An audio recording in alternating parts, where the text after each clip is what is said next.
in Texas and California. Hopefully you can hear me. Do I have the sound now? Give me some ones for the sound, because I don't want to be, give me some ones for the sound. Sound. Got 5. Okay, 5. Raw. All right. So as you guys know, I'm an attorney licensed in California and Texas. I primarily do personal injury law, but I also teach people how to become lawyers without law school. I'm a graduate of the California State Bar Law Office Study Program. And then several years ago, I waved into the Texas bar, and I've recovered about $150 million or more in verdicts and settlements for my clients. But my true love is honestly civil rights and legal history. I'm a legal historian. That is my true love, English common law to American common law history. And I am a natural law advocate, just like John Locke and our founding fathers were. Our Constitution and Bill of Rights was based on natural law, which was that all of our rights came from an all-powerful creator, and our rights could not be taken away by government, which is the exact opposite of what the administrative state teaches. They teach socialism, communism, that nobody should have rights except for the fascist administrative state at the top, and then everybody else in the socialist state at the bottom needs to be equal. They call that equity, where everybody's treated the same. In other words, everybody's treated like slaves. Kind of like being in the Marine Corps, actually. But today, this show is going to be really interesting. I wanted to cover this.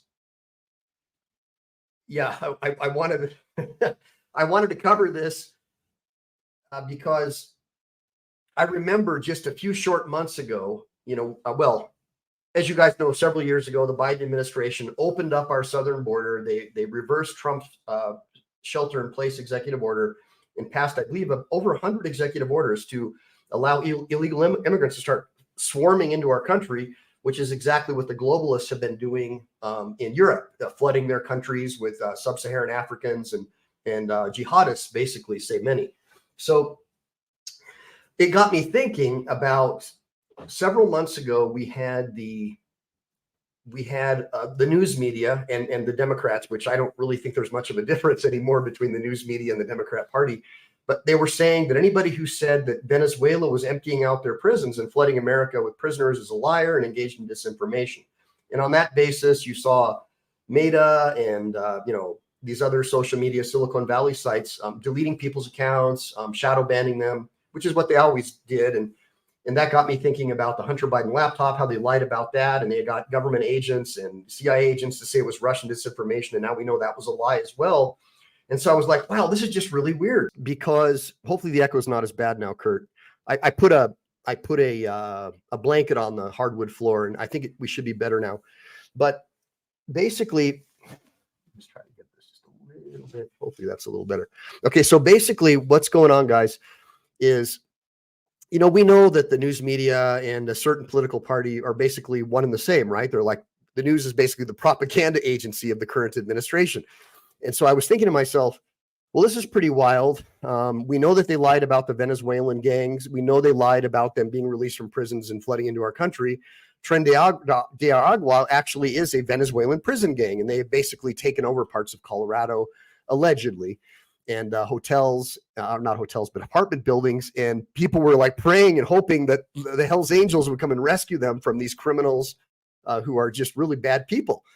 And so I thought, I got to cover this story about the Haitian immigrants, because it's pretty wild. Like, so far, all the conspiracy theories have come true later, right? After they said you were a liar and you're a conspiracy theorist, then we find out a couple months later that it was all true. So, and what's the matter? You does have a point. So, as most of you guys know, I'm a libertarian, so I don't support Trump. So don't hate me for not supporting Trump.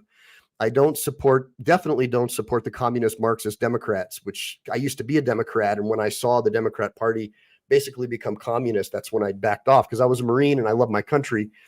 And I'm more of probably a John F. Kennedy kind of a Democrat, or an RFK type of a Democrat, right? And give me a bunch of ones if you guys think that's okay. Don't hate me for it. Don't hate me for not being a political partisan, please.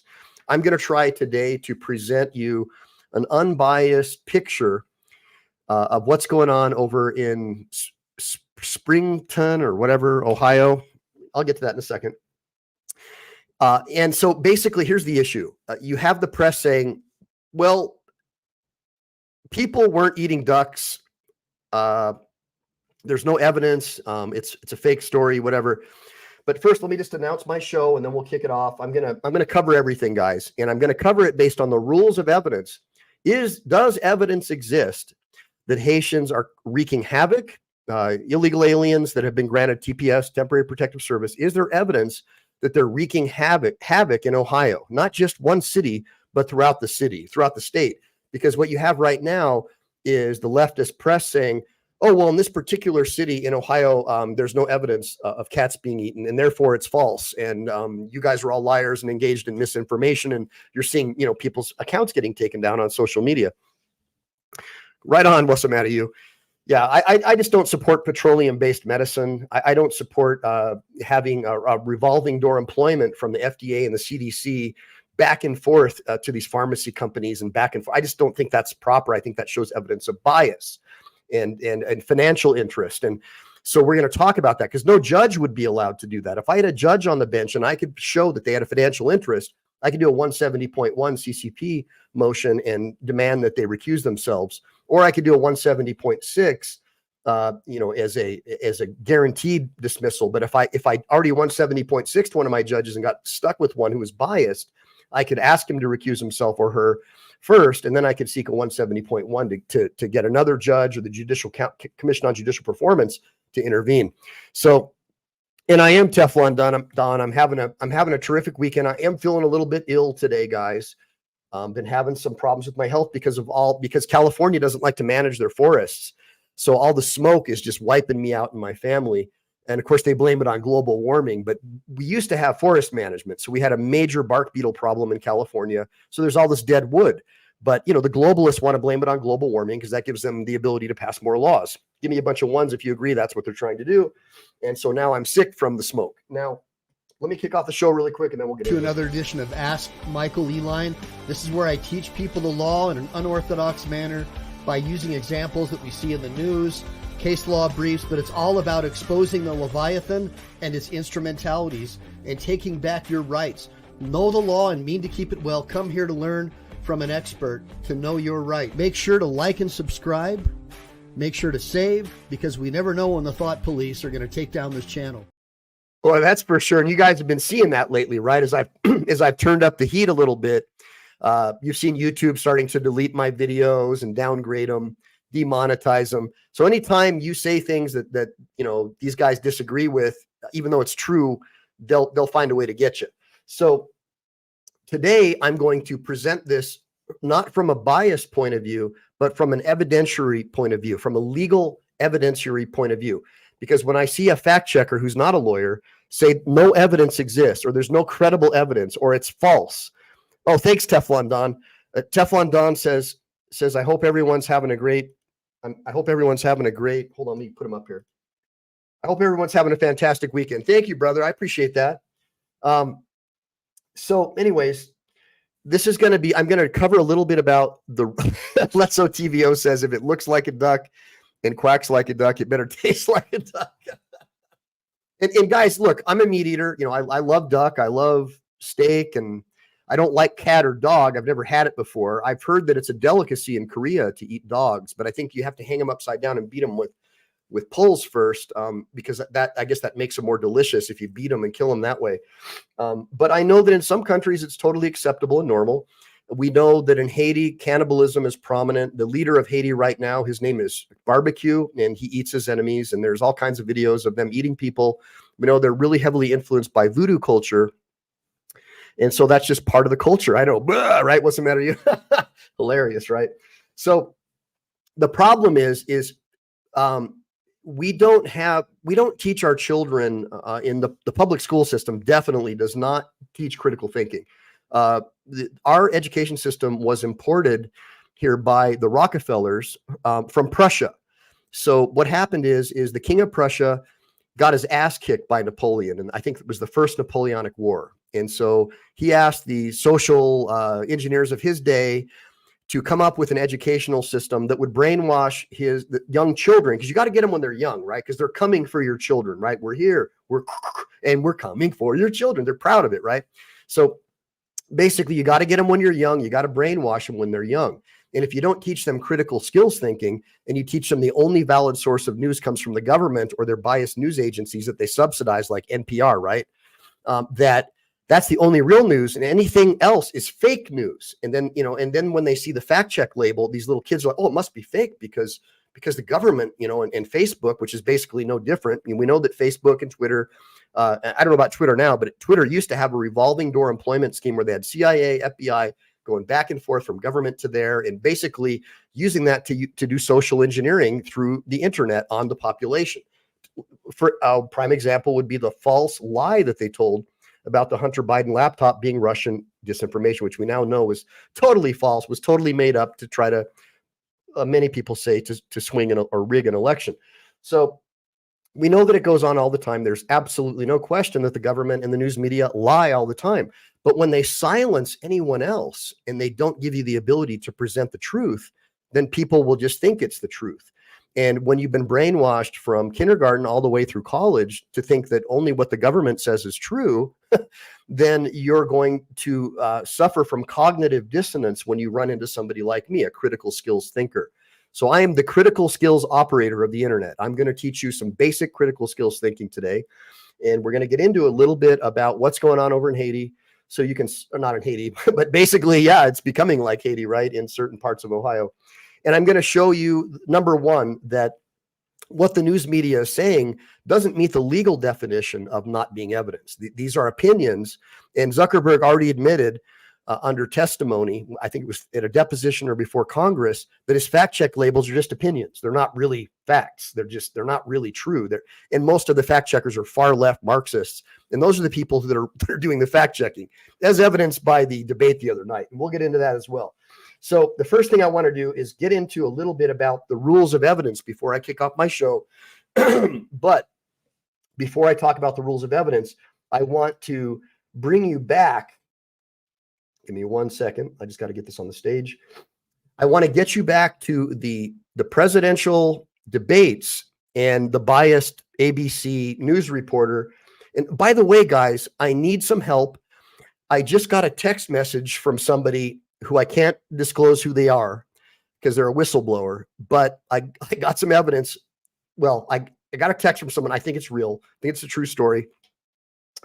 Allegedly, George Soros paid each one of those reporters $1 million apiece. Now, I don't know if it's true, but if it is, that would be a classic example of bias evidence. We're going to talk about bias evidence in a few minutes. But first, let's just kick off the video so you can understand.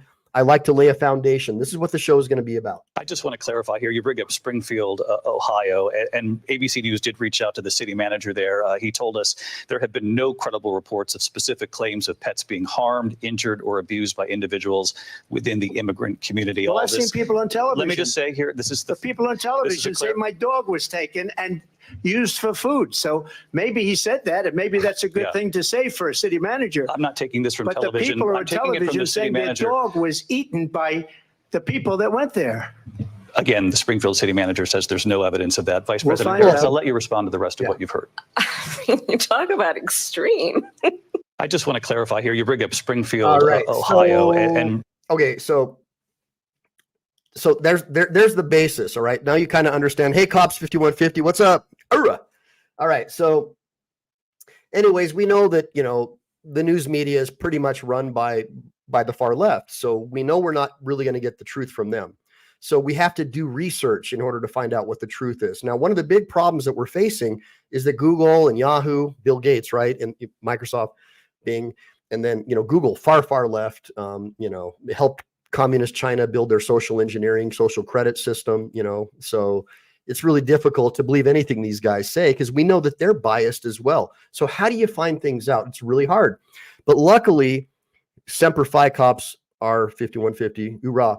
I'm just talking to my audience, guys. I'm pretty interactive with my audience. So for you people who see me start to talk, it's because I'm talking to my friends, because my audience are my friends. I wouldn't do this show if I didn't have these guys because I like them. I like being here.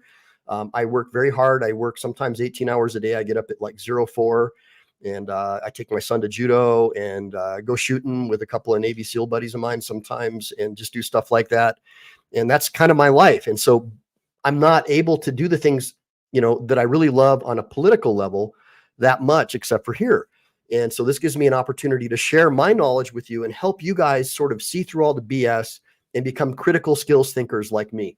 So one of the things that I want to get into really quick is I want to share with you guys what is going on with evidence and bias, so you'll understand what truth and falsity is. Good seeing you, Forrest Goodwin. Hey, Mama Lion, good seeing you. And Lamont Scott, yeah, I bet you'd call American Dad to get a real... I don't know about I don't know what that means, but thank you if that's a compliment. So yes, and baby boomers were horribly brainwashed. What's the matter? You point something out. Let's put this up here. Yes, the baby boomers, that was the generation before me, by the way. I'm a Gen Xer, and I love Generation X. I was a punk rocker when I was a kid, so I've always been a rebel. I used to go to the punk gigs. I saw GBH live. I saw the Toy Dolls, the Addicts, the Subhumans, Crass, the Exploited. But I mentioned GBH. I really love GBH. I just love Sick Boy. There's no cue. That's a cool song. And so, naturally I'm a rebel. And because my parents had me in private schools when I was very young, then I begged them to let me go to public school. When I went to public school, they wanted to advance me a grade because I was too smart, and the kids called me a brain. So I wanted to fit in. So I started failing so I could fit in with the other kids. So, because nobody wants to be called a brain. Now, Teflon Don, thank you very much. I appreciate that, brother. $5 from Teflon Don. Give it to me, guys. Drop and give me 20 for the Teflon Don. And thanks for all the likes and subscribes, by the way. And really quick, check out this link I'm sharing with you guys. It's really good. I would play it for you, but I'll get demonetized. So I want you guys to check it out. It is so cool. It's a song about the Trump debate that we just saw, but it's to music and it's hilarious. It's so funny. So just turn it on while we're watching. Yeah, man. I was a hardcore punk. Like I had like the leather jacket. I did the stencil. I had the spikes. I had creepers. I always wore Doc Marten steel toe boots, the high ones. And my dad hated it, by the way. He was a Marine and he just hated it. But, it was just a different time. And I was super smart and I was able to basically say, hey, man, if you don't let me do what I want, I'm just going to bail, So that's how it worked out. And I grew out of that phase, but being a rebel and being a critical thinker from my early education and being raised as a Christian and always being taught to question authority, it's really helped me as a lawyer. And so just a little bit about my background, but let's just get into the slideshow really quick. And let me get these guys off the screen so you can see everything. Okay, so first of all, I find it very weird, and I'm going to take my image down here so I can read the whole thing to you guys. I find it really weird that the media is obsessing about whether or not people are stealing and poaching animals, but barely mention the children at risk in Springfield. So one of the big problems that we're facing in Springfield is that they're giving these Haitian immigrants a lot of money, like some people they're saying at least $3,000 federally and probably $2,000 to $3,000 a month locally in grants and money and free stuff. And I'm going to uncover the business interests that the mayor and the city manager have in this whole thing, in this whole cabal that's going on over there, AKA own the apartments where the Haitians are being housed, perhaps. We'll talk about that. So, and then of course, the kid that was killed by an illegal alien Haitian immigrant and some other stuff. But the first thing I want to do is talk about critical thinking. So there are some steps in critical thinking that none of the communist news media takes into account. One is in critical thinking, you need to identify the problem or the question, then understand it. Then you need to collect relevant data, facts, or viewpoints from credible sources. Well, we're going to talk about why I don't believe that the mayor or the city manager are credible based upon their financial interests in this transaction. We'll talk about that. And then also you need to be able to analyze and interpret and break down the information and understand its implications. You need to evaluate the evidence, assess reliability and the relevance of the evidence. And then you need to develop well-reasoned conclusions or solutions based on the analysis. And then you have to be able to communicate and clearly defend the conclusion using logic and reason. So logic and reason isn't something that you really see the far left news media doing, unfortunately. And again, I say far left, and I got to tell you guys, I know that, the only semi-conservative news source is probably going to be Fox News. But in my opinion, that's just controlled opposition. I think they're all on the same team. So I'm not really, hey, what's up, Teflon Don? Oh, you're a Lance Corporal now. Right on, dude. So we got Teflon Don as a new member. He is now a Lance Corporal. So the way I work it is you're a PFC if you're one of my I think you're a private if you're a subscriber. I think you're a PFC if you're a paid subscriber. And then I have another level, which is for Lance Corporal. That means, and Lance Corporals are the backbone of the Marine Corps. So you guys are my favorites, the Lance Corporals. So really quick, we'll get into the steps in critical thinking. We talked about being able to clearly communicate. Now, we're going to talk a little bit about direct evidence. Direct evidence. So there's different types of evidence. We're going to talk about that in a minute. But first, we're going to get back into what's going on over in Springfield. All right. So this is what the city manager has said, and this is what the ABC relied on to say that Trump is lying, right? Trump is lying because this guy who has a financial interest in keeping his job says there's no credible evidence that Haitians are eating pets, right, in this one city. Of course, we know that there is evidence of them doing it in other cities, other states, and other countries. We've seen it all over YouTube.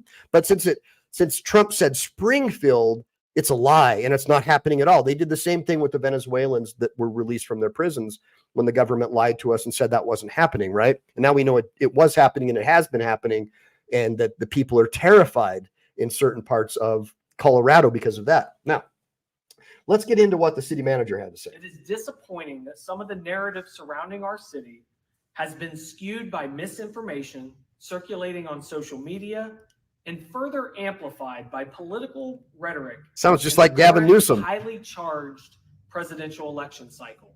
While we are experiencing challenges related to the rapid growth of our immigrant population, illegal immigrants, these challenges are primarily due to the pace of the growth rather than the rumors being reported. Rumors. We will continue to work collaboratively with our community partners to face these challenges head on and move Springfield forward together. Forward together. So the propaganda slogan, right? All right. And then we go into Snopes. So let's look at a very sloppy and clearly not legally proper analysis by Snopes. And of course, we know that Snopes, they're far left. Many people say Marxist. They're like, I guess, a husband and a wife. And we know that they're incredibly biased. The problem with fact checkers is they're just incredibly biased towards the other side, the other spectrum, the left. And there really aren't any right-wing fact checkers. So you don't even get the other side of the story. And even if you did, Google would bury it on page 50,000, right? You'd never see it because that's part of their algorithm. They hide anything that might potentially help their political opponents. And their political opponents are obviously people like Donald Trump. Okay, so they're saying there's no evidence Haitians are eating ducks, geese, or pets in Springfield. They're saying there's no evidence. Okay, remember this, because we're going to talk about what evidence is in a minute, because obviously Snopes has no clue what evidence is. But they're saying there's no evidence that Haitian immigrants are eating ducks, geese, or pets in Springfield, Ohio, right? They're saying that. And of course, they're saying it's right-wing, blah, blah, blah, dubious claim, right? That's wild. And by the way, if you guys want to, if there's a way you can play this video while I'm talking, the soundtrack will be pretty cool. Doo, they're eating the pets. Doo, they're eating your dogs. Doo. It's a really cool song. Listen to this song. I just sent you the link again. It's hilarious. You're going to love it. Now, by the way, this is a picture of a Haitian immigrant carrying a geese. And we just saw a bogus fact check label the other day saying that he actually picked it up because there was a car accident. He was trying to clear it off the street. Well, we know that's not true. But anyways, what Snopes is saying that in August 2024, the claim is that in August 2024, Haitian immigrants were killing and eating pet cats, and park ducks in Springfield, Ohio. Now they're saying that it's unfounded here, right? Unfounded. And up here, they're saying there's no evidence. Okay, so that's in my opinion as a lawyer, this is a dishonest statement that would have zero credibility in court. So I just want you to understand there's zero reliability. This is a biased statement. And I'm going to get into what bias means. Hey, good seeing you, Mama Lion. Me too. Mama Lion, I've listened to that song probably 50 times in the last 2 days. My wife is furious at me. Get away from me with that song. Put your earphones on. It's a great beat, great tune. Right on, Teflon Don. Don't eat them. Don't eat them. So anyways, they're saying there's no evidence, and here they're saying it's unfounded. So that is a conflicting statement. As a lawyer, I can tell you that's a conflicting statement. Either there's no evidence or it's unfounded. It can't be both. Okay, just so you guys know that, because this is the problem that I have. Me too, Miss Constitutional Rights. The problem that we have is that our children aren't being taught critical thinking skills in public schools. They're being taught to be good little socialists. That's why I'm an advocate of homeschooling, homesteading, and parallel systems, so we can roll all this craziness back and take back our country by not participating in shopping at Target with their satanic stuff and all this crazy, telling boys that they're girls and girls that they're boys, and trying to give them drugs to sterilize them, in my opinion, which I think is wrong. And then we have the Safety Act in California now, where public school teachers, freshly out of, UCLA, right, with their blue or pink hair, getting their teaching credentials, going into that school, the Safety Act says that it's hateful to not allow the kids to use the pronouns that the teachers gave them, basically, in my opinion, and that they can be secretly transgendered behind their parents' backs, secretly. And so they can go to school, the teacher can make them wear a dress or give them a dress, allegedly. And, that's the problem that I have. Okay. And the problem is there's a lack of critical thinking. Kids are being taught that whatever the government says is right. In fact, Gavin Newsom passed a law recently that only the California government can decide truth or falsity, right, of a news story. And of course, you can only have credible news sources in public schools, AKA CNN or ABC, right? So I'm going to show you why they're not credible news sources in just a minute, if you didn't already know that. But basically what Snopes is saying, in early 2024, there was a series of claims about Haitian immigrants in Springfield, Ohio. And they're saying that among the assertions are that a Haitian immigrant had eaten someone's pet cat, and others had been seen eating swans. Let's TVO says birds of a feather flock together. That's funny. And so JD Vance, comes on and he talks about it, and he's asking, where's our borders are, Camel Toe Harris. And now Snopes is saying these claims have been elevated by right-wing influencers like Benny Johnson, all these Russian operatives, right? They always say it's Russian operatives when they're getting all their money from the communist Chinese. Like Waltz is going over 30 or 40 times to communist China. He loves Mao Zedong. He's all about the communist China thing, right? And that's going to be your vice president, by the way. And then I guess her dad was a Marxist economics professor or something. I'm not sure. Put it in the comments if you guys know. In response to the headlines, Jim Jordan posted a meme about Donald Trump protect our ducks and kittens. Anyways, I'm just trying to show you guys, right here. Okay, they're saying right here there's no evidence, and right here they're saying it's unfounded. So which is it? Then of course we come over here to communist-run NPR, which we have to pay for out of our tax dollars. At least part of it, we have to pay for these guys. They're completely biased. In my opinion, they're just another branch of the Democrat Party. They're just absurd. And they're saying that the Ohio governor is pushing back on Trump's, again, false claims. Okay, words mean things, all right? Words mean things. So we're going to talk about what a false claim is, okay, in a minute. But words mean things, and they're saying false claims. Well, as a lawyer, to me, that's disinformation, because there's no evidence that these are false claims. In fact, I'm going to show you that there is actual evidence that these things did happen. Whether or not it's credible evidence, that has to be tested by the trier of fact. As a juror, you would have to decide whether it's credible. And the way you decide things are credible is based on bias primarily, right? Bias is the main way we determine relevance and credibility. Okay, I just want you guys keep saying that again. Bias is the main way that we determine credibility of evidence, okay? And there's all kinds of evidence, and we're going to get into that in a minute. Now, the Springfield City Mayor, Brian Heck, says the immigration narrative is skewed by misinformation. And we saw that a minute ago, right? We saw him get up there and talk about it. So now here's another biased news story. And it's really interesting because we know that the Attorney General of Springfield has said that there's evidence. There's 911 calls. There's evidence. There's city council meetings where locals who have lived there all their lives are complaining about these Haitians running over their kids, crashing cars because they don't know how to drive. There is evidence that the average Haitian has an IQ of around 60 based upon what I've seen in scientific studies that are available on the internet.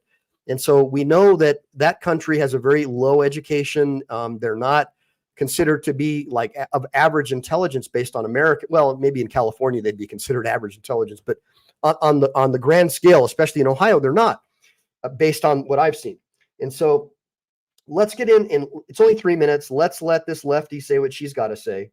Social media now in a frenzy, and the city of Springfield And at let me the just get it center of it. You may have seen elected officials and even candidates sharing posts claiming Haitian immigrants in Springfield are killing and eating pets and engaging in illegal activities as a result of the reported migrant influx.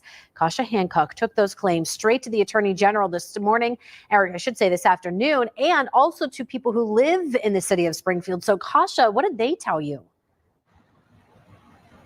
Elise, residents I spoke to on and off camera say they heard of these claims, and some say they've actually seen them happen, while others say this is new information for them.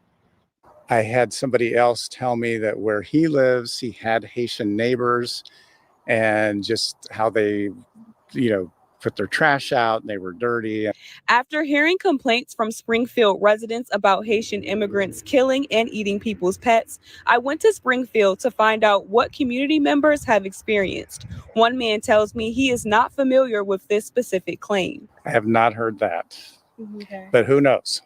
I reached out to the city of Springfield about this and received a statement saying, in part, quote, in response to recent rumors alleging criminal activity by the immigrant population in our city, we wish to clarify that there have been no credible reports or specific claims of pets being harmed, injured, or abused by individuals within the immigrant community. The statement goes on to say there are no verified instances of immigrants engaging in illegal activities like squatting or littering in front of residents' homes. Resident Jeff Allen tells me he's heard lots of things, but there's one major complaint the community has been talking about. I think the main thing that people are concerned about is the driving, the reckless driving. Yeah, it's bad. Not knowing how to drive and being on the streets and the amount of accidents that have been occurring. Allen says this does concern him since there are so many reckless drivers in the community already. Attorney General Dave Yost has already directed his office to make a plan to tackle the reported influx of immigrants coming into the city of Springfield. He tells me the problem is not who is coming, but rather how many and how that's impacting the city's services.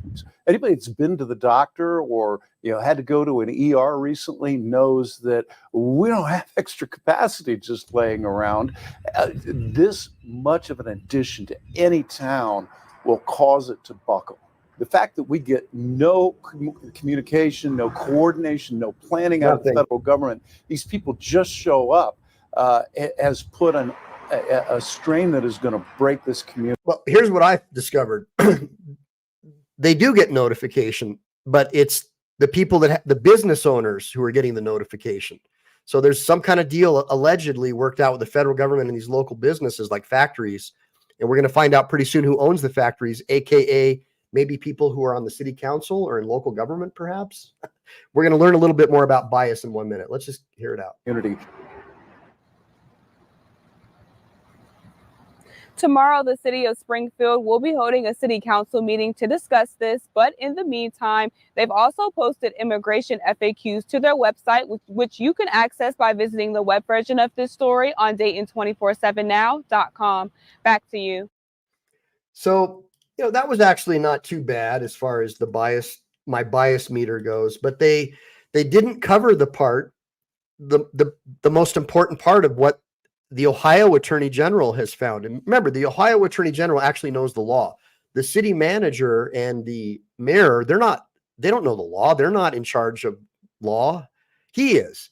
And his statement was, and we're going to learn about that in a minute, that there have been at least one, I'm sure there are more, 911 call from local residents complaining about Haitians abducting cats. And in this particular city and town, Springfield, Ohio in general, you're not allowed to use firearms to defend property, only your person, similar to how California is. Texas is a little different. If someone tries to steal your crap, you can shoot them. But Marxists don't like that because they don't believe in property rights to begin with, right? To them, everything just belongs to them. And if you don't like it, you're a racist, bigot, and a homophobe. So let's listen to this next one. This is a little less biased. We are getting finally a few policy positions articulated on the official Harris campaign website. And Douglas, she wants to provide a pathway to citizenship for migrants who have crossed over the border illegally. This is in stark contrast to Donald Trump, whose policy is to enact a massive deportation initiative to get rid of illegal immigrants from the country. How do you think this is going to play out? You know, this has played out so many times in America in recent decades. When you have a completely porous border, yeah, these are the guys who flooded their country with sub-Saharan Africans, and now there's massive problems in the UK. So just hearing that accent makes me cringe a little bit, but let's listen to him. There is always this temptation for people to say, why don't we put a pathway to citizenship for people who are in America already? And instead of having them work in the shadow economy and the black market and so on, let's bring them in, make them taxpayers. How about this? Instead of flooding 20 million illegals into our country who have no idea who they are, we bring back the original executive order of shelter in place, and we vet them. We make sure they don't have tuberculosis, which many Haitians have. We make sure that, they don't have some kind of disease. We make sure they don't have a criminal background of like MURDER or unaliving people, right? We want to make sure that's how we used to do it until this current administration. Let's listen. Let's make them citizens and so on. In one way, this is a perfectly reasonable argument. This looks like an invasion to me. It's absolutely lethal, because what it does is, after the millions of people who've already broken into America through the southern border illegally, it simply encourages more to come. Why? Because it says, you just got to get in, you'll get everything that you need, and you'll eventually be actually a citizen. In other words, the crime of breaking into the country illegally will effectively not be judged to be a crime, and there won't be any punishment for it. The problem about this is, and it's the same problem that Europe has been going through, it's the same problem Britain's going through, it's the same problem that Australia has been challenged by in the past, as you know, although Australia has been one of the relatively sane countries on this. The problem with it is not the people who have already come. It's the millions upon millions of people who would like to come, and who, the minute that you make that pathway from being an illegal who breaks in to being a citizen, and the minute you make that pathway that easy, it's just millions upon millions of people who will want to follow in the footsteps of those people. So it's always there, this idea, the pathway to citizenship, it's always there as a temptation for politicians, but they leave for their successors a bigger and bigger nightmare. Absolutely. You're just creating more pull factors. You're putting more sugar on the table, as they say. And I do wonder whether Democrats would be so keen on this path to citizenship if they weren't counting on these new citizens voting for them. Perhaps they're... But it's not about the vote. It's about the census. Many say that the only reason California went blue is because they became a sanctuary state and invited illegals in.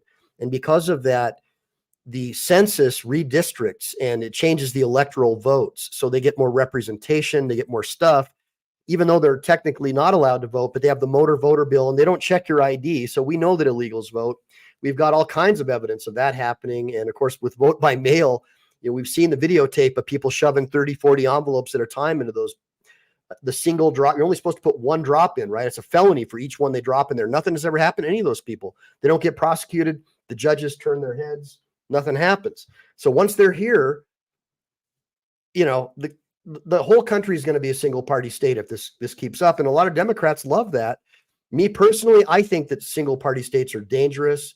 That's why we had to flee California, because I don't want to co-parent my children with Gavin Newsom. Miscalculating there, but I think in the past they've been fairly safe in thinking these new migrants who've been effectively awarded for crossing the border illegally will support us with their vote. Now, illegal immigrants are causing all sorts of serious issues for people across many towns in the US. It's not just those border towns anymore. We've had armed Venezuelan gangs taking over apartment buildings in Colorado, to thousands of immigrants from Haiti being placed in a little town called Springfield, Ohio. This is a town with a population of less than 60,000, Douglas. And the mayor there says they've been overwhelmed by 14 to 20,000 migrants that have been brought in by authorities. The locals have had enough. I really challenge you guys to get out here and do something. These Haitians are running into trash cans. They're running into buildings. They're running into, they flipping cars in the middle of the street. Douglas, the locals racist, there right? are not Clearly getting he's to the racist, services right? they need. Clearly he's racist. This black man's clearly racist, right? Because he said, like if a white guy would have said it instantly, he'd be racist. So I don't know. I don't get it. It's just wild, right? Because they're being overwhelmed by these new migrants that have arrived. And when you think about the numbers, a town of less than 60,000 to suddenly have anywhere between 14 and 20,000 new people placed in it, you can understand why they're overwhelmed. I mean, I've seen this so many times in so many other Western countries, Rita. It's exactly the sort of thing that happened in Sweden since 2015. It's exactly the same thing that's happened in towns in Germany and elsewhere. Yep. And it's always the same story, is that the locals say, we can't. Well, it's Bill Gates, the World Economic Forum. They're just, you know, they want to have a single party, one world government. That's their goal. And this is how they're doing it.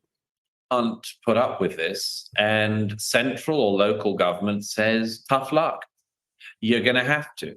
And I think this is profoundly immoral on the part of politicians. I think it's a wicked thing to do.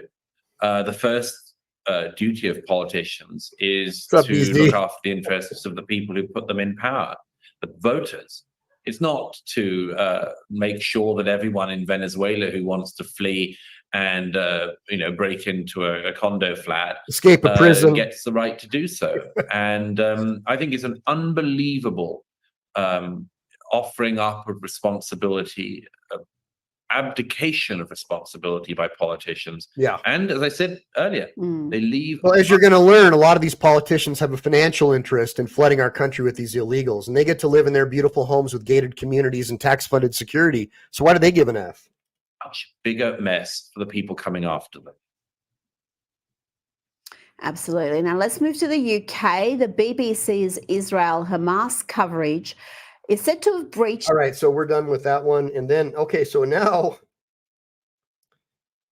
this is where we get the truth finally, right? Because the news media won't even discuss this. And this is how we know that the mainstream legacy media is the enemy of the American people. They are the sworn enemy. They are trying to enact the Cloward Piven strategy, allegedly, by helping their party, because we know that the news media is basically far left. Pretty much 99% of the press is. And so that is their goal, and they want to help them. And so you know they're your enemy by what they don't report, right? Because so far, none of the stories are reporting this. You can't even find this story on Google. The only way you're going to find this stuff, guys, is to look on Twitter. But the Ohio AG is knocking the news media over the Springfield animal hunting claims. All right. What he's saying is he accused the media of ignoring evidence surrounding the claims. Let me try to blow this up for you a little better so you guys can all see it. That looks pretty good. Hopefully you guys can see this. What he's saying is that, well, first of all, J.D. Vance was talking about his office had received reports about people being abducted, pets being abducted by Haitian immigrants. But he noted that he couldn't verify the claims, but attributed several other tragedies to the arrival of immigrants. Like we just saw the car accidents, throwing trash everywhere. And we know that's pretty normal in Haiti. So it's their culture. It's not that they're black or that we don't like them. It's just that they have not been vetted. So the old way you became a citizen in this country is you would stand in line, you would learn about our country, you'd learn about the constitutional republic, especially for like from a questionable country, like a communist country, you know, where their system is totally opposite to what America's system is, which is a merit-based constitutional republic where the rights of the individual are above the rights of the mob.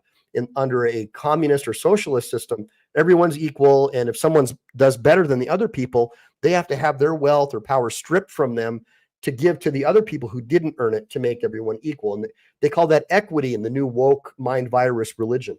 Now, basically, somebody said, you know what's confirmed, blah, blah, blah.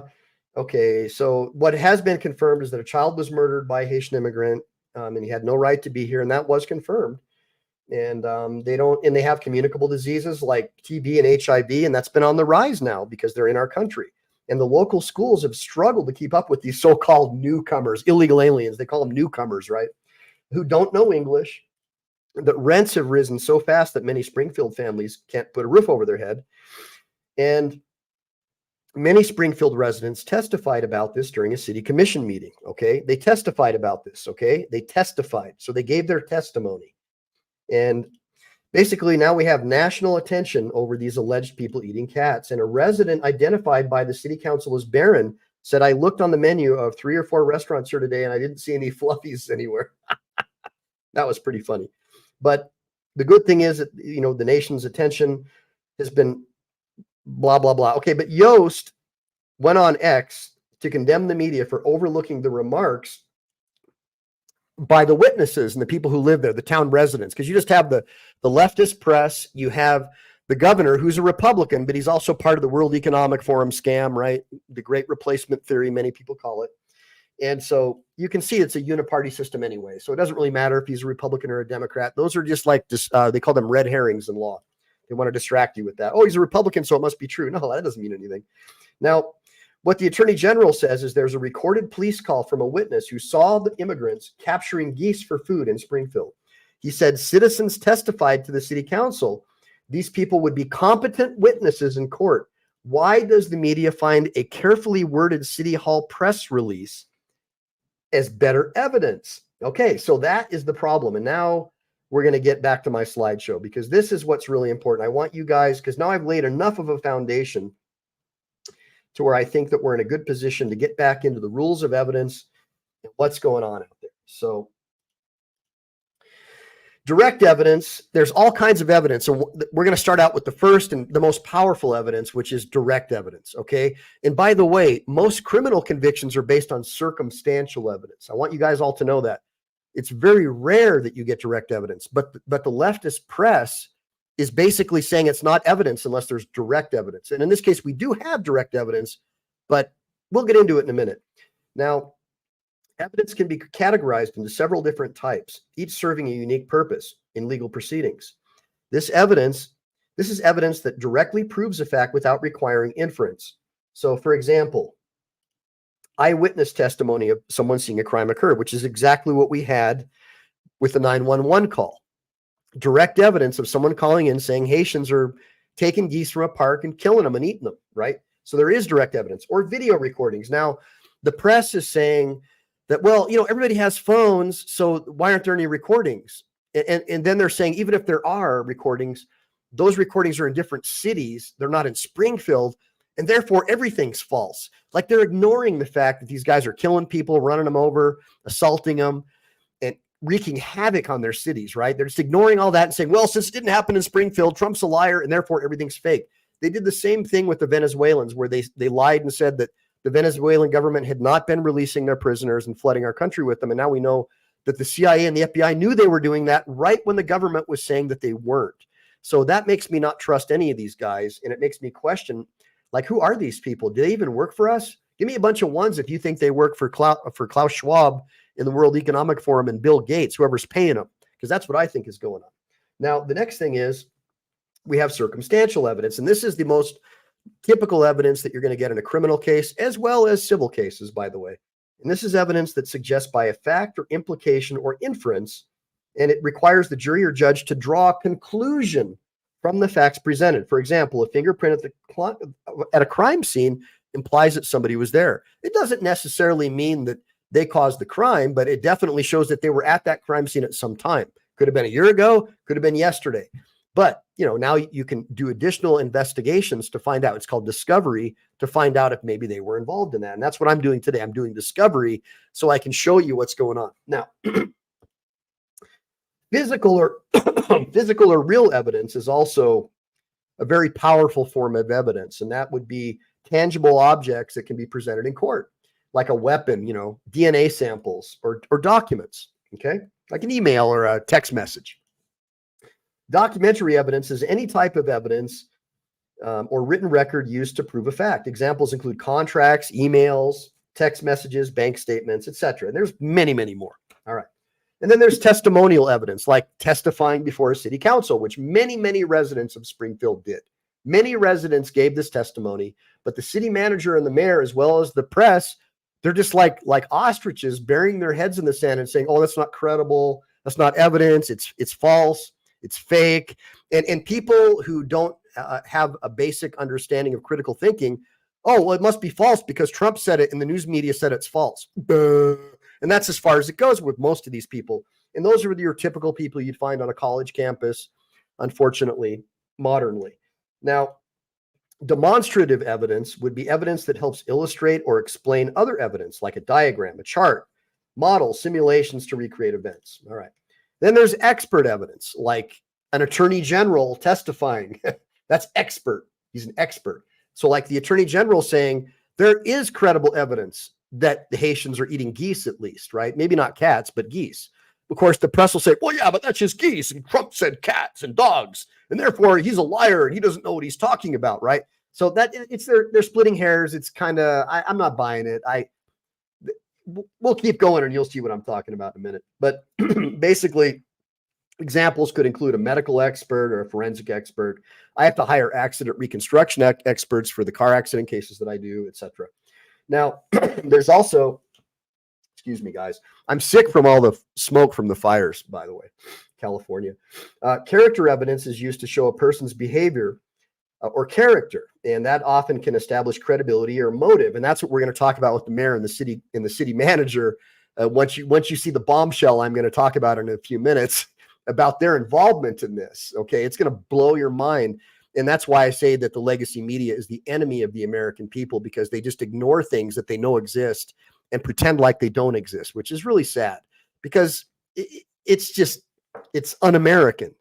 Now, and this would be, things like a testimony about a defendant's prior good conduct or criminal history, right? Like if you were convicted of a crime, a fraud, or dishonesty, I can use that past conviction to show that you're not a credible person. Now, it's up to the jury to weigh that evidence and decide, or in motions in limine, the court could just exclude or allow it.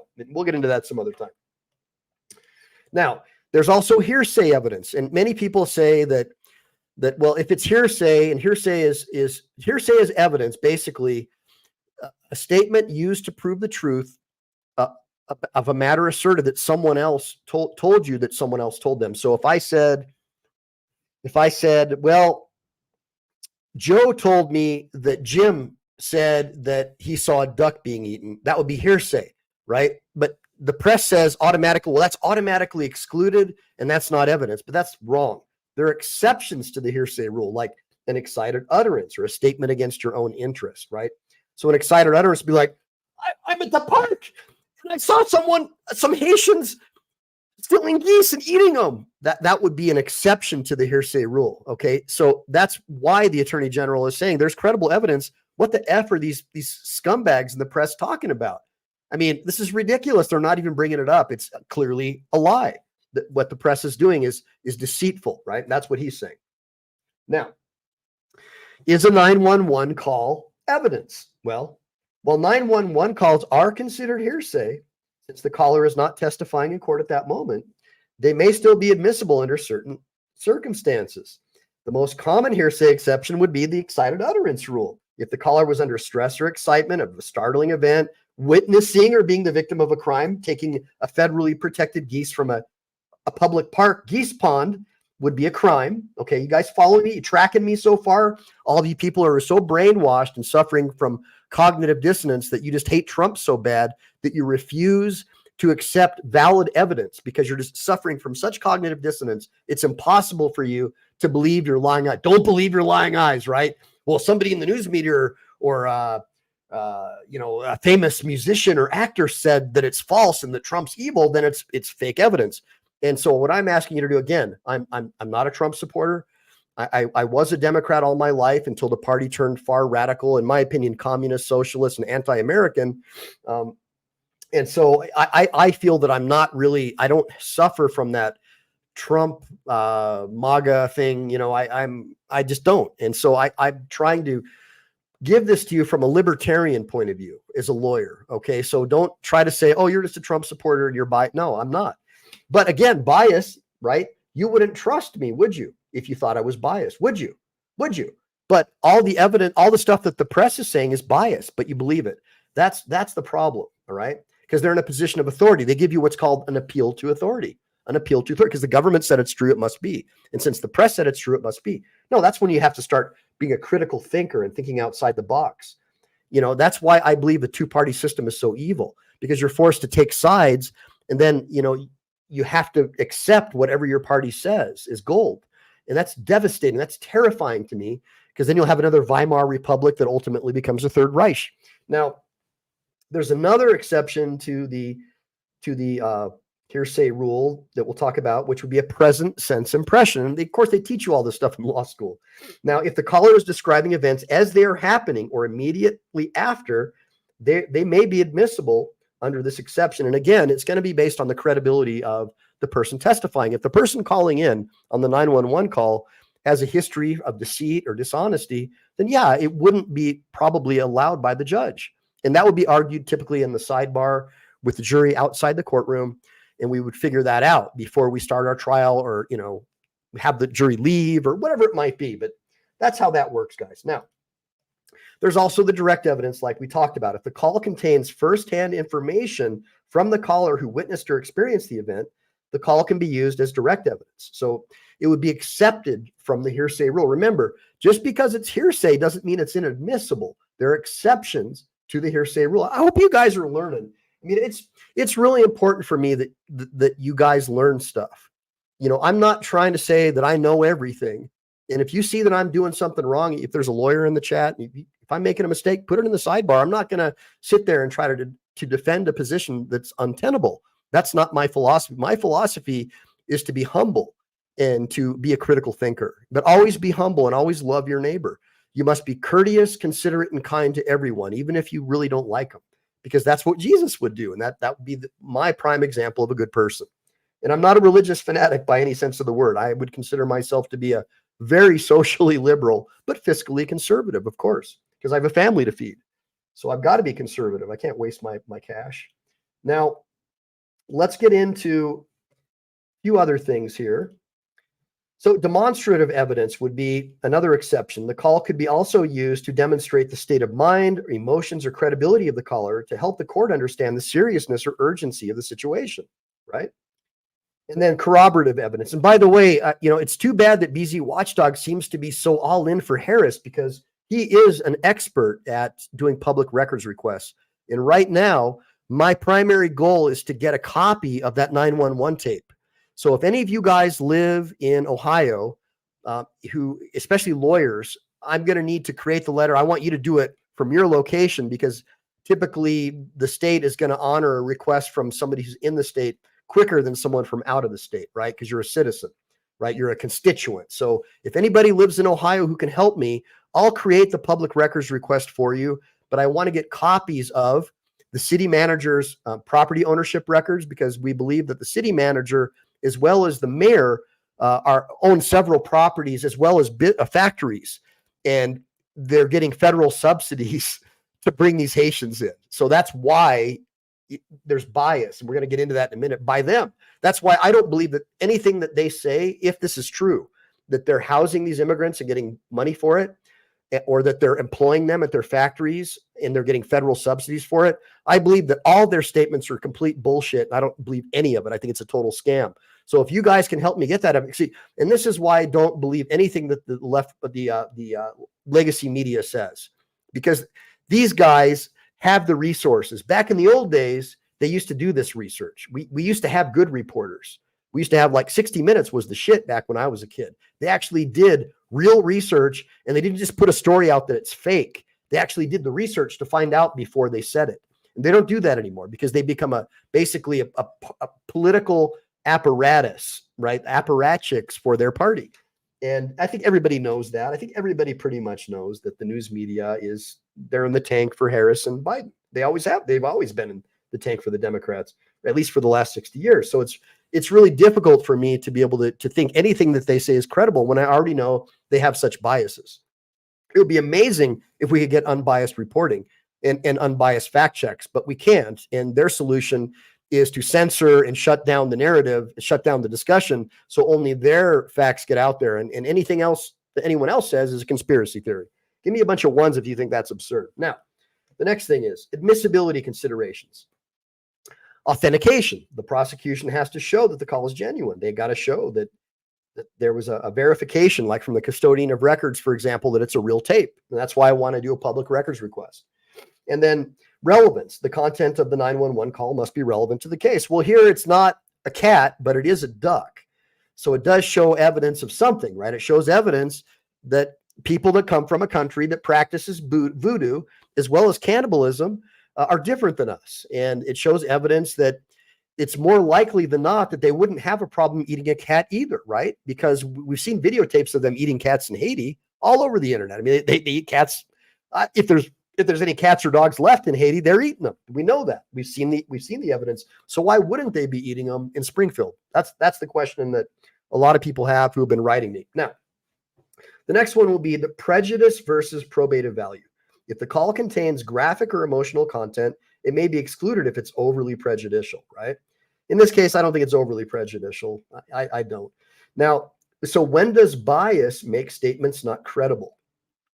Bias is most commonly explored when evaluating witness testimony, all right? So a witness may be biased due to personal, financial, or emotional connections to the parties involved. Bias can take various forms. Personal relationships, the witness is related to or has a close friendship with the enmity or one of the parties. A financial interest. The witness stands to gain or lose financially, like they own a bunch of apartments that house illegal aliens, or they own a factory where they fired residents of Springfield because they could hire Haitians much cheaper and get checks from the United States government for giving them jobs, right? Because that's part of the scam, is the federal government's redistributing your cash, which you probably don't have much of right now because the economy's in the tank, and giving it to illegals. So that would be a financial interest bias. And then there's prejudices or favoritism, like the witness may hold prejudice against certain groups or individuals that could affect their testimony, like a biased news reporter who's a hardcore Democrat who may have been paid $1 million a piece by George Soros based upon a whistleblower testimony that will be coming out in a few days. So that could be really interesting if that had actually been explored by the news media. But since they're a propaganda branch of the DNC, they won't explore it. And that's why you guys have me. Now, there's also witness testimony. Again, I already discussed all that. And then bias in media or public perception. Though not typically admissible as direct evidence, bias in media coverage or public opinion can affect the broader environment in which the case is tried, especially if it impacts the views of witnesses, jurors, or the public. All right. So how do you address bias? Well, you have to cross-examine the person to find out, what's going on. You can impeach them. You can, say, hey, wait a minute, man, you own apartment complexes. Why is you're saying that it's not happening and there's no credible evidence, but the attorney general says that there is, and there's 911 tapes saying that they're eating geese, right? And there's other 911 tapes saying that they're running people over and they're causing havoc all throughout the city and they're going after little girls. So that's a problem.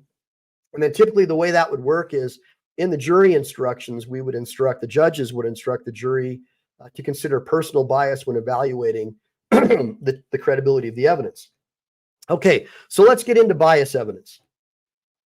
David Muir, the city manager, David Muir, that was the reporter, the guy who accused Trump of being a liar because he said people are eating cats, and the city manager said there's no evidence of people eating cats. The city, right? So therefore cats weren't eaten. That's what they're trying to spin, right? They're trying to spin. Well, since a city manager, an appeal to authority, right? A government employee who is terrified he's going to lose his job, right? Until those Haitians can start voting, at least, right? Terrified that he's going to lose his jobs because the local people are furious. So what does he do? He spits in their face and says, well, there's no evidence, even though the locals are saying they're seeing it with their own eyes. He's saying, don't believe your lying eyes. Didn't happen. And so the city council manager, Brian Heck, does appear biased. The reason would be that the city council manager allegedly owns multiple rental properties in Springfield that he's renting out to illegal immigrant Haitians. So he's making money off of it. And even if he wasn't, there's overwhelming evidence that the mayor owns properties in Springfield. And there is some evidence so far, and we're going to find this out with our public records requests, that he's receiving federal subsidies to house these Haitian illegals, right? So there, if this is true, guys, this is an amazing bombshell, and this should be all over the news media, but it's just totally covered up. And that just gives you additional evidence of how biased the press is. Now, the mayor of Springfield, Ohio, this is additional bias evidence. The mayor of Springfield, Ohio owns a nice business portfolio that would directly benefit from the migrant influx, and he does. Clark County records show that Mayor Rob Rue is the business owner of Littleton and Rue Inc. And Littleton Properties of Springfield owns a nice portfolio of rental properties, which are rumored to be rented to these illegals. His portfolio also includes a funeral home and, ironically, a pet crematory. I mean, this is hilarious, right? This is blowing my mind. So, other bias. If the locals discovered that Haitians were doing this and they were colluding, local officials, and they were colluding with globalists to replace them for personal gain, the locals would fire them. That's what I was trying to say. Like, if the locals knew that these guys were making, that their mayor and their city planner or whatever, or manager, were getting paid by the federal government to house these people, well, that would destroy their credibility, right? Because here they are making a statement, oh no, there's no evidence of this happening, but yet at the same time, they're making money off of it, right? That would be major bias evidence. So that's a problem.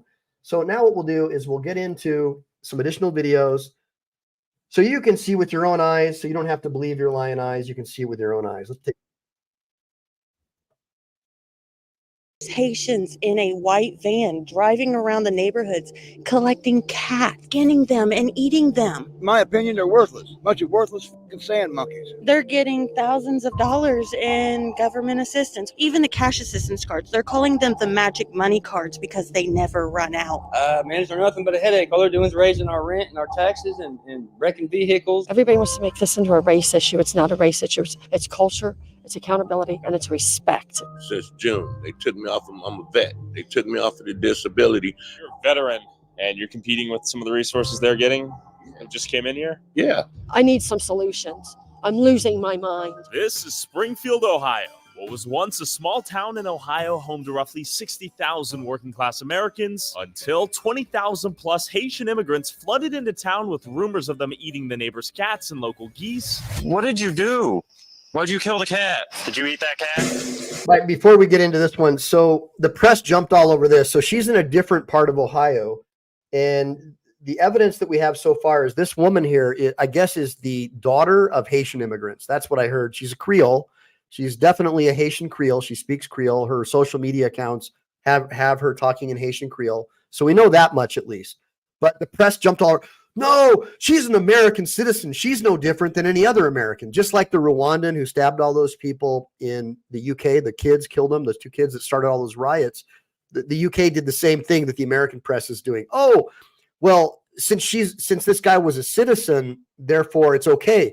But the other side of the argument is the government's flooding the country with people, and their offspring are not assimilating either. That's the problem. If you look at the UK, they still wear their jihadi clothing and all that stuff. They don't assimilate into the cultures that they come to. And that's the point of having a legal immigration system. So you can make sure that the people coming into your home are vetted properly and that they want to become one of you. It's like when you join a soccer team, right? You don't play football on a soccer team. Like if you bring in a football player to a soccer team, American football, you expect them to play soccer. Okay. Just to give you like a critical thought analysis. Give me a bunch of ones if you agree with that. Like you wouldn't want to have an American football player playing on a soccer team. In essence, that's what's happening with open borders. They're allowing people to come in and bring their culture into our country and change our culture, which offends the locals because you're like, wait a minute, you know, we've been here for hundreds of years, our families, and we have our thing going on. And so why should we have to allow you to come in here and break into our homes, have your way with our women and children, run people over on the sidewalk, eat our pets, perhaps? Why should we be allowing that? And so that's what's upsetting to a lot of people. And when it falls on deaf ears from the press and they try to hide things and pretend like there's not a problem, well, that's the cognitive dissonance setting in, right? because it's their party and they're a loyal party member. So I have to support the party. Yeah. Hi-yo. Right, guys? So let's keep watching her, because this alleged, well, for sure, she speaks Haitian Creole. I have firsthand evidence of that. But now let's watch her. You eat it. Now on your belly. You know, I'm not even going to play the sound. That was enough, because I don't want to, because guys, trust me, any chance that these people get, they're going to try to take down this show, guaranteed. They don't want to have the truth out there. Trust me on that. So let's get into it right now. This is a local. Let's let her talk. Hey, Patriots. So I didn't want to believe what I'm about to tell you, but after researching, looking into it in Ohio, I actually have people out in Ohio. It turns out that there is accuracy to this story. So Springfield is a small town in Ohio. 4 years ago, it had about 60,000 residents. Under Harris and Biden, That's right. And Swan Diver makes an accurate statement. Swan Diver is saying that it's also part of voodoo, which is what they worship. They sacrifice animals to their demon gods. And that is true. I mean, there's irrefutable evidence that that's the major religion in Haiti, and that they're also into cannibalism. I mean, like the leader of Haiti right now, called Barbecue, eats his enemies, and that's just normal for them. So imagine being a little town of Springfield, right? And look, some of the statements those people made were just like white trash, calling people like sand stuff. That's unacceptable to me, honestly. I mean, I'm in an interracial marriage myself, so I just don't accept that garbage. I think that we're all humans and that we're all God's children. And I just don't think it's about race. I think it's about culture. I do agree with that. But let's get into it and hear what this lady has to say. 20,000 Haitian immigrants were shipped to Springfield, Ohio. 20,000. The Haitians, and I'm not saying all of them, but some of them are literally like going to parks, how we feed the ducks or whatever. They are taking ducks and cutting their heads off and taking them home to eat them, to cook them and eat them. There was a neighbor that was missing her cat. She couldn't find her cat. One day she came home from work. As soon as she stepped out of her car, looked towards a neighbor's house where Haitians lived, and saw her cat hanging from a branch, like you do like a deer when you're field dressing or butchering, and they were carving the cat up to eat. They've been doing this to dogs. They've been doing it at Snyder Park with the ducks and the geese. This is Harris and Biden's. They flew these people in to Ohio. Flew them there. So if you're out in Ohio, please watch your animals. If you're anywhere, really, please watch your animals, because their customs are not the same as ours, obviously. And this is just so wrong. It's disgusting, but it is in fact true. So please be safe. Keep your pets inside. Keep your cats inside. I see a ton of cats roaming around all the time. And then I get like alerts that, somebody's cat's missing. I'm like, keep your cats inside, I don't know. That's but just crazy. Be safe, guys. Yeah. Okay. So in all fairness, you see on her thing, it says Conservativella 2, right? _2. So that shows me that she's biased against Biden and Harris. She's a conservative. So she's a traditional conservative American. She's probably pledges allegiance to the flag and loves her country. So she has a bias against the Biden and Harris administration. She doesn't pledge allegiance to the rainbow flag. She pledges allegiance to the American flag. So that shows that she has a bias against open borders and illegal immigration. And again, most of the things that she was saying were hearsay, that she's heard about something that happened. And then she said it's true. Well, obviously she's biased against the Democrat-run press and the Democrat city council. So that would show me that I would have to test her testimony. I would want the jury to weigh her testimony to see if it's valid. And we'd use the rules of evidence to determine whether or not anything she said had any validity. So I don't really put a lot of weight in her testimony. And then, I've got some other stuff here. This is a good one. This is going to blow your mind, actually. Everyone is talking about the death of ducks and cats in this town, but I'd like to talk about the death of one very special person, my mother-in-law, Kathy Heaton. On December 1st, I received a phone call that changed my life forever. She was collecting her trash can from her driveway when a car struck and killed her instantly. A task she had done over 2,000 times, spanning 4 decades in Springfield. That morning, though, a Haitian immigrant was allegedly driving recklessly when he struck and killed her. I say allegedly because to this day, there's been no punishment, not even for the expired tags on the vehicle he was driving. Soros prosecutors. Months before she was killed, I began noticing the reckless driving and complete disregard for our driving laws by some members of the Haitian community. It made me angry. But now my anger has turned to fear for the safety of my family and the citizens of Springfield. They have not been acclimated to the laws, the rights, the responsibilities associated with being an American citizen, an Ohioan, or a resident of Springfield, especially when it comes to the rules and regulations of operating a motor vehicle. While I appreciate the efforts that the Ohio State Patrol and the governor has announced today, we have seen countless incidents in our area of vehicle crashes involving, unfortunately, people of Haitian descent. The border crisis under the Biden-Harris House is in full focus 54 days from the election. A surge of migrants is straining resources in big cities and small. You know this. It's all across the nation. So, obviously we're not going to watch Fox because I know that you guys are going to instantly say that it's biased, right? But the problem is Fox is the only news channel that presents the opposite side of the story. All the other ones are just all in the tank for Biden-Harris. So it's really hard to get a proper understanding of what's going on. But again, we'll get into the police report now. So there is a police report from Springfield, Ohio that contradicts ABC's ridiculous claim that there have been no reports of Haitian immigrants grabbing geese from a pond. Well, actually, I think ABC said there's no reports of cats being eaten, right? But they probably said that there's no evidence of any of this stuff going on because to them, illegal immigrants are the sacred cow because they'll be able to flood the country with illegals and they'll be able to use the census data to turn the whole country blue in one fell swoop. There won't be a Republican Party with these 20, 30 million illegals that have come into the country. It's over. It's done. It'll be a single party state. That's it. That's a fact.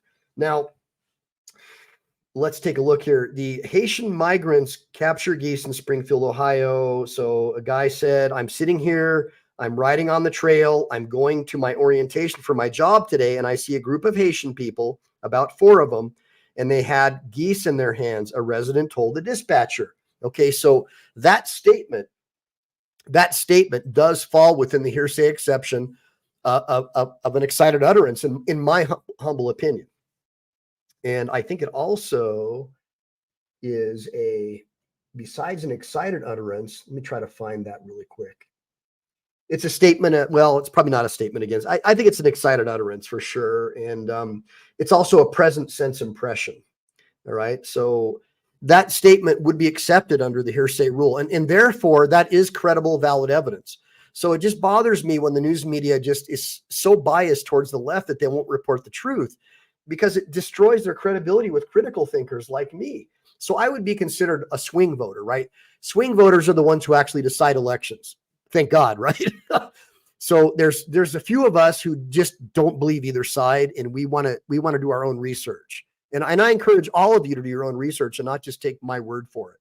Okay, but as a lawyer, I have a really good understanding of the law and the evidence, and all of these news stories that are saying that there's no evidence, that's a lie. Those are totally biased and untrue reports. They're bullshit. So now this is other evidence of bias that I want to get into with you. And this is, to me, this is very disconcerting. If true, again, I'm not going to be like the press. Okay, I'm not going to say, this is true, Trump is right, like the left does. Because the left will say, this is false, Trump is a liar, right? Without doing any research other than just hearing from a biased city manager who wants to keep his job, right? And so that's the problem that I have. It's just, it's total nonsense. But if this guy is right, this is evidence of bias by the city manager. Hey, there's been a lot in the news about Springfield, Ohio, and whether or not cats are being eaten in Springfield, Ohio. I had a comedy show in Springfield, Ohio last night. I got to talking to some of the audience members. One of the audience members works at an animal clinic. She told me there's been a massive amount of animals going missing, and there has been reports of cats being eaten. However, David Muir of ABC News said it wasn't true because the city council manager denied it. David Muir and the city council manager are lying. The reason why: the city council manager owns multiple rental properties in Springfield that he is renting out to illegal immigrant Haitians, and he's making a lot of money on it. So it's in his best interest to cover it up. The mayor is also covering it up. It doesn't look good for the city. So the answer is yes. Pussy is getting eaten in Springfield. Man. So if you don't want your pussy eaten, don't go to Springfield. That was pretty funny. That was hilarious. Now, here's the Littleton properties. All right. So the word is, and again, guys, I'm not going to sit there and say that these guys are guilty of this, because I still need to do the public record. I'm not going to be like the news media and just come out and say, fact check, it's false. No, I'm going to do the research. So I'm telling you guys right now, if this is true, the statements by the mayor as well as the city manager should be disregarded as unduly biased.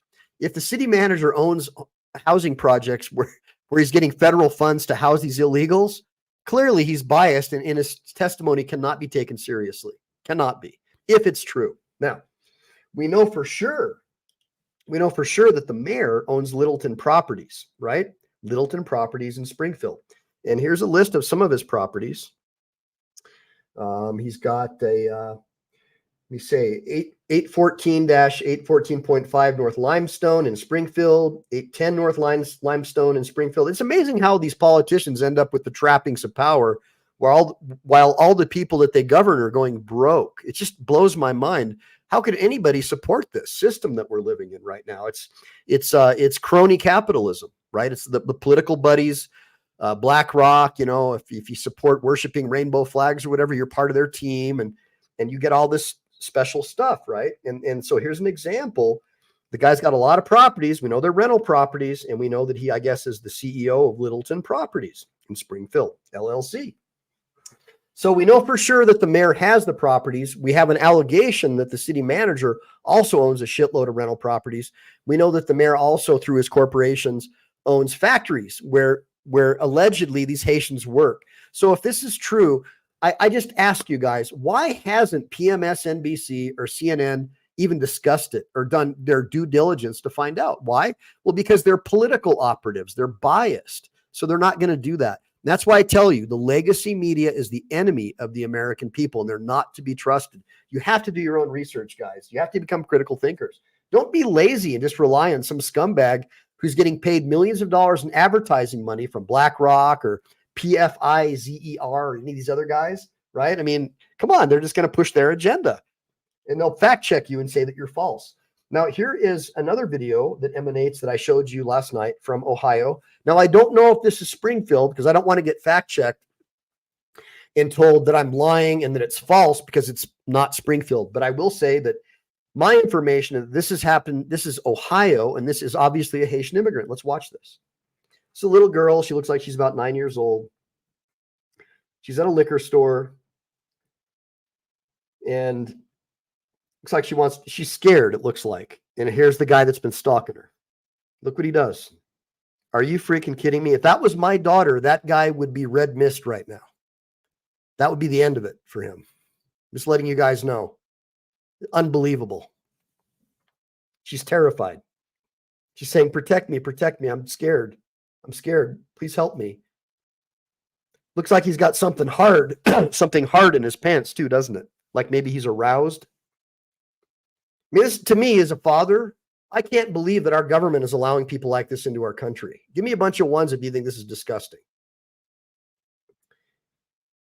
Thank God for that woman. That's all I can say. Thank God for her. Give a bunch of ones for that woman. Now, here's another Haitian immigrant. Haitian illegal immigrant arrested for sexual assault of a 10-year-old girl in Florida. It's not in Springton or whatever, Silverton, right? It's not in this one town. So the press, CNN would say, it's fake news, right? Yeah, because it was in Florida. It's not fake news, guys. This happened in Florida. But they would say it's fake because we're talking about Ohio.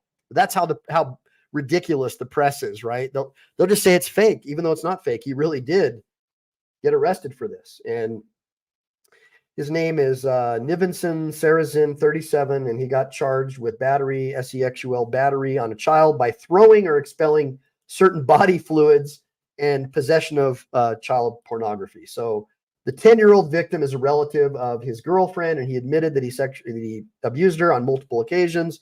So here you go. There's another one of your immigrants. And, then I'll show this House Judiciary video. It's like 6 minutes. This is Jim Jordan. This is the guy that CNN and PMSNBC hate. So let's listen, because so far all I've really done is shown you the leftist press and some testimony from some maybe questionable residents. Let's listen to what this guy's got to say. And then again, I apologize for the long day and the breakup, but we'll go as quickly as we can here. The gentleman from New Jersey. Thank you, Mr. Chairman. To our witnesses here today, I am sorry for your pain. I can't say that I know what it feels like as a father and now a grandfather. I don't. Nobody will ever know. People shouldn't even say that in my mind. I am sorry, though. And there's no words I can say, but the worst of all of this is it didn't have to be this way. You know, I hear crocodile tears. I hear people, they should rot in hell, they should this and that, but we can fix this. And it should have been fixed. Yeah, and it wasn't this way. Names like Lincoln, Weston, Rachel, Kayla, human souls, human beings that were raped, that were murdered, that were disfigured, that were tortured and thrown away like garbage. And this is because, and I'm going to say it, of the Harris-Biden failure. And everybody can say what they want to over there, and I'm going to talk about that in a minute. Many would say it was mission accomplished because this was their goal, to try to change the electoral college with the census, flooding the country with illegal aliens, getting them driver's licenses so they can register to vote. And we know now there's massive evidence of illegals voting. It's all over the news. It's everywhere. And that's amazing, but it's only covered by X. Now you know why communist countries want to ban X, right? Because that's a threat to power. It's a threat to the globalist government system that you would have access to information like that because they don't want you to know what they're really doing. It's really sad. Many people say, okay, because I don't want to get in trouble. And I'm sad to say this because I don't want to be mean. I do not want to be partisan, but I'm simply telling you the truth.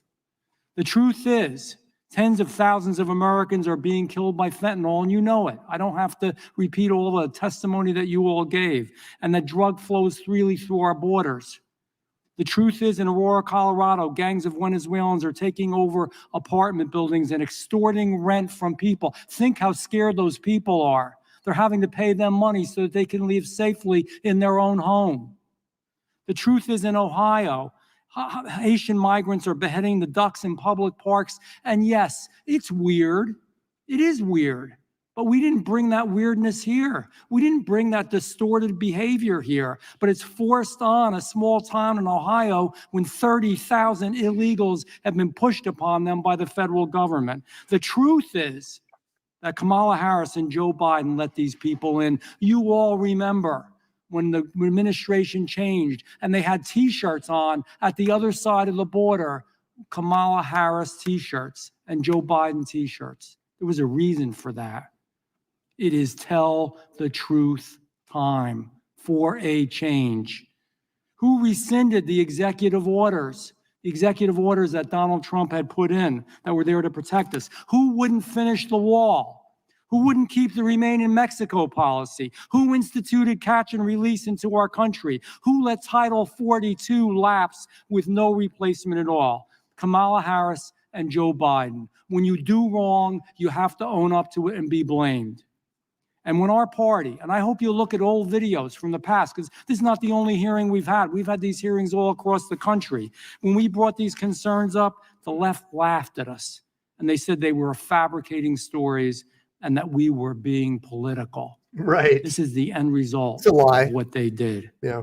I pray to God, and I mean this. I pray every single day. And I'm not giving you a political speech. I pray to God that Americans see and know this truth. They trusted our government. They trusted them to protect us from foreign threats. Their trust was shattered and it was destroyed by that administration. Our witnesses today, your stories, that's the truth. It's the ugly, horrible, sinful truth. The truth is this administration knowingly, purposefully, methodically destroyed our protection at the southern border. That is the truth. They may not like it now. It's an election year. So now we care about the border. It's a lot of bull. I'm telling you the truth. Month after month, we watched year after year as millions of illegal immigrants poured into this country. We watched as tens of thousands of pounds of fentanyl poured into this country, killing our youth, killing our most vulnerable, good kids that made sometimes just one mistake. And we watched as terrorists come into our country. We've got hundreds of terrorists in our country. We don't know where the hell they are, what they're doing, and what they're going to do. And you know what we watched? Kamala Harris and Joe Biden do absolutely nothing and welcome it. Worse than all, they encouraged it. They've created this evil, and it is evil in our country. Not all undocumented are evil, but the process is evil and wrong, and it allows evil to come in. And you know what? When they asked her, and we all remember, it's on video. It's not hard to find. They asked her about it. What did she do? Do you remember? She laughed. She laughed. She said she hadn't been in Europe. She hadn't been at the border. She didn't give a damn. It was a joke. It was funny. It isn't funny. Your lives will never be the same. That's not funny. And over here, we know that we're really better and safer in the country because of illegals. And we're even told that they are better and safer than our own Americans. Ridiculous. Our own Americans commit more crimes. And they've even said it today in this hearing room. You heard it. Wild. So I'm going to bring you real quick questions. Ms. Funder, is that fentanyl lace pill hadn't been smuggled across our border, would your son still be here today, yes or no? Yes. Ms. Moran, if the man who murdered your daughter had been stopped at the border, would your daughter still be here today, yes or no? Yes. Ms. Nobles, would your daughter be here today if an MS-13 gang member with a history of murder was stopped at our border and sent back to where he came from? Yes or no? Yes. God help us. We must be strong. We can't save these shattered lives. But if we want to do something in their name, that next bill that we finally get through and pass when we have a new president should be named for all of you. And their lives will still have meaning. And your lives have meaning. Chairman, I yield back. Gentlemen, yield. All right. So, that's pretty much that. And then again, I encourage you guys to check out this video that I did. I'm not going to play it for you, but I'm going to put it again in the little sidebar link. Mama Lion says she's listened to it a bunch of times. Before you guys close out with me today, take a look at it. Look, I know it's a Saturday, so typically we only get around 10 to 15,000 views on Saturdays, but it's the only time I really had to come on. And I'm sick, so probably tomorrow I'm going to be wiped out. So I've been dragging to get through this show. But check out the link. And then really quick, I'm going to go back over here to put my slideshow back up. And again, the rules of evidence are clear, all right? If the mayor of Springfield, Ohio, does in fact, if he's really using his factories to employ Haitians. The rumors are that he fired a bunch of locals because he could get the Haitians for cheaper, and that he would get a federal government subsidy. So the rumor is that he fired the locals, brought these illegals into his factory, and he's getting subsidy payments from the federal government.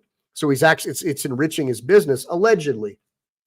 And for sure, I showed you a listing of all of his rental properties. And the word is, again, that local residents were kicked out of these properties, and that Haitians, up to 20 to 30 of them, are living in these small apartments and at a time, and he gets federal subsidies for that as well. And if that is true, as well as, even if the city manager doesn't have this stuff, as somebody who works under the mayor, there's clearly a potential bias here that would make anything that he told Mr. Muir over at ABC not credible evidence. And so what I'm trying to teach you guys is bias and evidence and critical thinking. It's really, really important to me that people on my show learn a little bit about the law, learn a little bit about the rules of evidence, and don't just believe what the press says. Don't believe anything you hear from the press. Do your own research. That's all I'm telling you guys to do. I'm not trying to sit here and have a platform to support Trump. I'm not here to bash Camel Toe Harris, even though I think she's horrible and a total joke. I certainly wouldn't vote for her. But if this stuff is true, that the city council manager and Brian Heck are biased, Brian Heck is, if the city council manager, Brian Heck, and the mayor are biased because they have a financial interest as well as an employment interest, they're going to get thrown out of office by the locals unless the illegals can vote, right?